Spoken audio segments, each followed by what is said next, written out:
पश्चिम बंगाल की 294 विधानसभा सीटों में इस बार एक गजब की रणनीति देखने को मिल रही है। इस बार AIMIM और AJUP हुमायूं कबीर की नई पार्टी गठबंधन में चुनाव लड़ रहे हैं। आपको जानकर हैरानी होगी कि वो 294 में से 182 सीटों पर अपने उम्मीदवार उतार रहे हैं। अब देखना यह है कि इससे किसका फायदा होगा और किसका नुकसान। पहली बार AJUP के हुमायूं कबीर एक साथ इतनी सीटों पर क्यों चुनाव लड़ रहे हैं, इस स्ट्रेटेजी को आपको भी समझना हो। पश्चिम बंगाल के चुनाव में 25% वोट मुस्लिमों का है।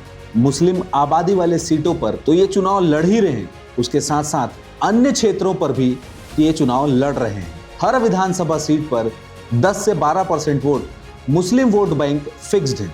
कहीं ना कहीं इसकी सेंधमारी करने के लिए ये 182 सीटों पर अपने प्रत्याशी उतार रहे हैं। हालांकि हमारे आंकड़ों के हिसाब से ये 5-10 सीटों से ज्यादा चुनाव जीत नहीं पाएंगे, फिर भी TMC को इसका नुकसान जरूर झेलना पड़ेगा।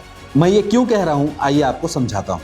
अगर मैं बात करूं 182 विधानसभा सीटों की, तो अगर आप एक अनुमान लगाएं, हर विधानसभा से अगर ये सिर्फ 5000 वोट लेने में भी कामयाब हो गए और अगर 5 से 6% वोट भी शिफ्ट करने में कामयाब हो गए, तो इसका सीधा फायदा बीजेपी को होगा और TMC को इसका बहुत बड़ा नुकसान झेलना पड़ सकता है। कैसे इस चुनाव में रणनीति अपनाई जाती है और कैसे उम्मीदवारों को खड़ा किया जाता है और कैसे वोट पर सेंधमारी की जाती है, इसका बहुत बड़ा एग्जाम्पल आपको इस बंगाल चुनाव में देखने को मिलेगा। बंगाल चुनाव में क्या क्या रणनीतियां अपनाई जा रही हैं, ये जानने के लिए बने रहिए विजन एक्सपर्ट्स भारत के साथ।